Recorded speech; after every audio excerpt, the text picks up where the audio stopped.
Been thinking a little bit, or not a little bit, a lot lately, kind of what Larry talked about earlier, about being closer to God. Was this a year that we were closer to God and more like His Son Jesus, or was it a year that we were falling away at times? And I know a lot of people like to go on diets, and they kind of fall off of them, and sometimes they feel bad, and sometimes they don't. Probably they don't feel bad, but sometimes people exercise, and when you don't exercise, I like to do that. And when I don't do that, I don't feel very good. After a few days, it's like, boy, I need to get in there and do some exercise and get to feeling better, and just being in service, being here on Sundays, and I know a lot of people in the world say you don't need to go to heaven you don't have to go to church to go to heaven. But you know what? It helps to be around your brothers and sisters.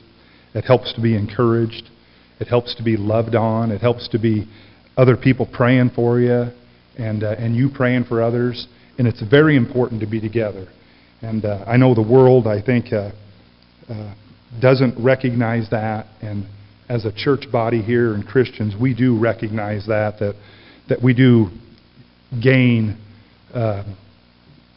we become better Christians by being together. And a New Year's resolution is to have that spiritual health, and that is being in the Word, like Larry said. And there's several things in the Bible that teach us about that. And I'm just going to be reading this morning in the book of Hebrews. In Hebrews chapter 2, verse 5. And this is where Jesus was made like His brothers. Actually, I'm not going to be reading in that verse. 14, I'm sorry. Since the children have flesh and blood, He too shared in their humanity, so that by His death He might destroy him who holds the power of death. That is the devil. And free those who all their lives were held in slavery by their fear of death. For surely it is not angels He helps, but Abraham's descendants.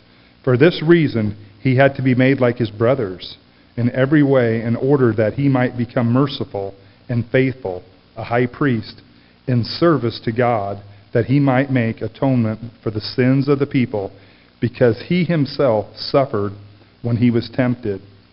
He is able to help those who are being tempted. I'm also going to read in chapter 4 about Jesus being the great high priest. Therefore, since we have a great high priest who has gone through the heavens, Jesus, the Son of God, let us hold firmly to the faith we profess. For we do not have a high priest who is unable to sympathize with our weaknesses, but we have one who has been tempted in every way, just as we are, yet was without sin. Let us then approach the throne of grace with confidence, so that we may receive mercy and find grace to help us in our time of need. Would you pray with me?